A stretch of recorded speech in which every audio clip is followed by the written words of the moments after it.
देवाचं देवळ आलं. देवापाशी गर्दी बाकी किती झाली बघ ना हे बघ. इकडं पुरुष आहे, इकडं पुरुष आहेत, इकडं गडी आहे, इकडं गडी आहेत, इकडं बापय आहे, इकडं बापे माणसं आहे ती, इकडं पोर आहे, इकडं पोर आहे ती, इकडं बाया, इकडं बायका आहेत, महिला महिला, इकडं महिला आहे, हा पोरी आहे. अगं सगळं एक झालं. गडी बापे पुरुष बायका महिला एकच झालं. तर प्रत्येकीने आपापल्या लाईनीने आजोबा पुरुष आहे. गप्पे मुंडके कोण आहे ग? कोणतरी असेल तर काय प्रत्येकीने गप्पे अगं वर कावळा आहे ग. लाईन धरा. हा लाईन धरली. कोणाला घुसू देऊ नका. अजिबात मध्ये कुणाला फिरकू द्यायचं नाही. देवदर्शनाला जायचे. हो देवदर्शनाला जायचंय. चला कोणाचं नाव ए फोड आहे अगं बाबू. काय ग? कोण आहे कुणाचं? बघ बघ कोण आहे बघ. काय रे बाबा काय रांडण काय काय म्हणते ग? नाही आमच्या पुरले इकडे पुरुष मंडळी असताना हा तू बाहेरच्या लाईन मध्ये आलास. तू असा कोणाचा कोण असू नकोस. मी तुला विचारू का काय या सगळ्या कोण आहेत?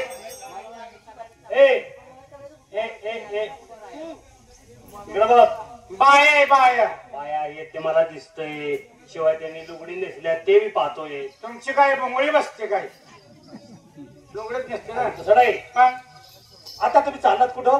हा चाललात कुठे? देवाला. देवाला? हो. कोणत्या देवाला? मसोबाला. हा देवाला चाललंय. अगं ह्याला काय करायचंय? अगं विचारतो सांग ना आपण कुठं चाललोय ती. देवाला निघालोय. अगं पण 33 कोटी देवापैकी हा तुमच्या आवडीचा देव कोणता? जो आमच्या हाकेला धावतो त्याला आम्ही देव मानतो. कोणा? पण कोण? श्रीकृष्ण परमात्मा. आता कशी खरं बोललीस? काय झालं? माझ्यापासून सगळं धरून ठेवते काय ग? बाबा असू दे. तू काय आलास? काय पाहिजे? आज मथुरेच्या बाजारला न जाता तुम्ही मुद्दाम देव दर्शनासाठी आलात. देव पूजेसाठी. हो. केवळ मला हुलकावणी देण्यासाठीच हे केले ना? तुझा आमचा संबंध काय आहे? अरे देव दर्शनाला जायचं म्हणजे आम्ही आमच्या नवऱ्याला विचारत नाही. तुझा आमचा काय संबंध आला? म्हणजे तुम्ही कुणी मला ओळखलं नाही? ओळखायला काय तुझ्या ढोंगणावर लेबल आहे? कसा ओळखायचा तुला? ओळखलं नाही? नाही. ठीक आहे. मी कोण आहे हे तुम्हाला सांगतो. पण त्या अगोदर या मुलीला हात जोडायला सांग. का बरं? देवदर्शनाला आलाय ना तुम्ही? आम्ही सासू सासऱ्याच्या पाया पडत नाही. त्यांना हात जोडत नाही. तुझ्यासमोर आम्ही हात जोडायचं असं कारण काय? देवाचं नामस्मरण करताना प्रथम हात जोडता. अरे आम्ही काही बी करू. तू आम्हाला हात जोडणार असं काय? हे सगळं तोंडाला तोंड द्यायचे. जोडले. तोंडाला तोंड दिले की पुढे पुढे येते. काय? भांडण. भांडण. बोल. बरं जोडले का हात? मी कोण आहे हे तुला सांगायला हवं का? सांग ना. अरे सांग की बाबा. निराकारापासून नारायण. बोल. ऐकते. निराकारापासून नारायण. नारायणाचा पुत्र ब्रह्म. ब्रह्माचा पुत्र भृंगी. भृंगीचा पुत्र मरांची. मरांचीचा पुत्र कश्यप. कश्यपचा पुत्र सूर्य. सूर्याचा पुत्र शनी. शनीचा पुत्र महेंद्र. महेंद्राचा पुत्र महेंद्र. महेंद्राचा पुत्र रघु. रघुचा पुत्र धिगु. धिगुचा पुत्र आरण्य. आरण्याचा पुत्र मृगराज. मृगराजचा पुत्र शशपाल. शशपालचा पुत्र दशरथ. दशरथचा पुत्र रामचंद्र. रामचंद्राचा पुत्र लहू. लहूचा पुत्र बिंदू. बिंदूचा पुत्र प्रतारी. प्रतारीचा पुत्र शिवगोपाळ. शिवगोपाळचा पुत्र नंदगोपाळ. नंदगोपाळचा पुत्र वसुदेव. आणि वसुदेवाचा पुत्र श्रीकृष्ण. हेच माझे काय झालं गं? एवढे आहेत त्याचे बाप. अगं ए भुंडे. काय म्हणला? अगं त्याचे बाप नव. त्यांनी त्यांची माहिती सांगितली आपल्याला. ह्याचा पोरगा त्याचा पोरगा ह्याचा बाप त्याचा बाप. अगं बाप अगं नाही ती माझी सांगितलं. वंशावळ तुला सांगितली. वंशावळ. हा बरं असू दे. तुझं आम्हाला पटणार नाही. काय? तू कोण आहे तेवढं सांग. मोकळा. आता थोडा वेळ तुम्हाला थांबावं लागेल. थांबा ग. जाऊ नका ना पुढे. थांबा ग. जाऊ नका ना पुढे.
आली कशा प्रमाणात अच्छा देव लय मुंगी यायच्या म्हणून येतो बरोबर तू कशी मी सुद्धा आले मुंगी प्रमाणात बरं ठीक आहे हा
भक्ती आवडली ना? हा आवडली.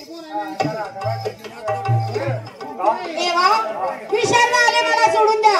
आपण कशाप्रमाणे शरणाला? मी शरण आले हरणाप्रमाणे. हे हरी श्रीजा ऐका नाही तो येणार नाही. तुमच्याबरोबर येणार. देवा आम्ही सगळे मिळून तुमची भक्ती करणार आहोत. तुम्ही भक्ती ऐकून घ्या आणि आमचा मार्ग मोकळा करून द्या. ठीक आहे. काय भक्ती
त्यांना प्रथम छायावीरकर लोकशाही तमाशा मंडळ वागिरी केंद्र कराड जिल्हा सातारा रेशकानू शांतीचे जर सहकार्य करा. तमाशाचे 3 भाग असतात. पहिला भाग म्हणजे गणगवळण, दुसरा भाग म्हणजे बतावणी म्हणजे या बतावणीमध्ये हिंदी मराठी गीतांचा कार्यक्रम तो दुसरा भाग, आणि तिसरा भाग म्हणजे वगनाट्य. नाटकाचे कसे 3 भाग असतात तसेच त्याप्रमाणे तमाशे सुद्धा 3 भाग असतात. रेशकानो शांतीचे सहकार्य करा. पण मगापासून मी एकटाच बडबडताय. आपल्या गावची यात्रा जवळ आल्या तरी आपल्या मित्रमंडळीला बोलवून घेऊन यात्रेचं काहीतरी नियोजन केलं पाहिजे. तेव्हा वामन वागीरकर यांना बोलून घ्या. वामन, नमस्कार बाबा, नमस्कार. काय एकटंच बडबडताय? आता एकटंच बडबड. यात्रा जवळ आली, तुम्हाला माहितीच आहे की. यात्रा आली होय. यात्रा आली मध्ये यात्रेचं नियोजन करायला पाहिजे. यात्रा जर भरवायची म्हटलं तर आपल्याला एका दोघांचं काम आहे का? नाही, अजिबात यात्रा कमिटीचे सगळे सदस्य बोलवलं पाहिजे, त्यांच्या कानावर घातलं पाहिजे. बाबा यात्रा गावची आहे, काय केलं पाहिजे, काय नाही, कोणाची पट्टी राहिली, कोणाची आली, सगळ्यांची विचारपूस केली पाहिजे ना. बरोबर आहे की? केली पाहिजे का? होय. आता आपण जर दोघं आपल्या तिसरा कोण तरी पाहिजे की. पाहिजे की. हा, पिशे नागेशकरला बोलवून घेतो. घे की, त्यांना बोलून घ्या. अहो पिशे या. हो पिशे नागेशकर, नमस्कार. बोला, कशासाठी बोलू? हा बाबा गावची यात्रा आहे, वय वृद्ध आहेस. काय करून नियोजन करशील म्हणून तुला बोलवलंय. असं म्हणताय? हा, पण आपल्यामध्ये आम्ही तरी असतो तर आम्ही आता काय नियोजन करायची जबाबदारी सगळी मस्क्यांना शेखलाल भाई. हा, मी त्यांच्याकडे दिली का? हा. मग मस्केला बोलवून घेतो, त्यांचा काय विचार बघतो. हा? नमस्कार मस्क्यांना. गावची यात्रा आहे, वय वृद्ध आहे, काहीतरी नियोजन करावं म्हणून तुम्हाला बोलवलंय. हा, तुम्ही बोलवून घेतलेला जो मित्र आहे ना, हा. तो जरा वेड्यासारखा करतोय. वेळ जर का? हो ना. अहो 4 दिवस झालं ती येण्यासारखा करतो, काय बोलत नाही, काय नाही. काय झालं ते सुद्धा सांगेना जरा. काय झालं ते त्याला विचारलं पाहिजे. अहो एकामेकाजवळ जर 4 आपल्या कुठल्या दुःखाच्या गोष्टी असल्या आणि सांगितल्या तर तेवढं दुःख हलकं होतं. होतं आहे का नाही? पण हा गडी बोलायला तयार नाही. हा, मी विचारतो ना. नमस्कार. काय झालंय, कसं काय? मस्क्यांना त्या वरच्या आळीचे ते कोण? वरच्या आळीचे साडू. साळू. बर. ते साडू माझ्या आयुष्यामध्ये आली आणि माझ्या संसाराची राख रांगोळी झाली. मग बरोबर आहे. हा, मग माझ्या बायका पोरांनी मला टाकून दिला. एवढंच काय, पण तुम्ही माझ्या जीवाभावाचे मित्र, तुम्ही सुद्धा माझ्या जवळ येणार नाही, असं होणार नाही. ती कशी तुझ्या आयुष्यात आली आणि तुला कसा धोका दिला हे आम्हाला थोडक्यात सांग. बघा, आम्ही तिच्यावर केस लावतो. परमेश्वरानं भूतलावर 4 पद्धतीच्या स्त्रिया निर्माण केली. कोणत्या? नागिन, पद्मिनी, चंकीन आणि डंकीन. बरोबर. नागिन या स्त्रीचं म्हणणं काय? त्या माणसाच्या अंगामध्ये जे गुण आहेत त्या गुणावर प्रेम करणारी नागिन. पद्मिनी, त्या माणसाच्या अंगामध्ये जी कला आहे, मग ते केस कापायचे असू दे, त्या कलेवर प्रेम करणारी पद्मिनी. चंकीन, त्याचा आई वडील कवा मरतील त्याची इस्टेट मला कवा घावन म्हणणारी चंकीन. डंकीन, त्याची मुलं बाहेर रस्त्यावर कवा येतील आणि तो माझा कधी होईल असं म्हणणारी डंकीन. पण माझी शाळू तशी नव्हती का? कशी होती ऐकायचं? हो.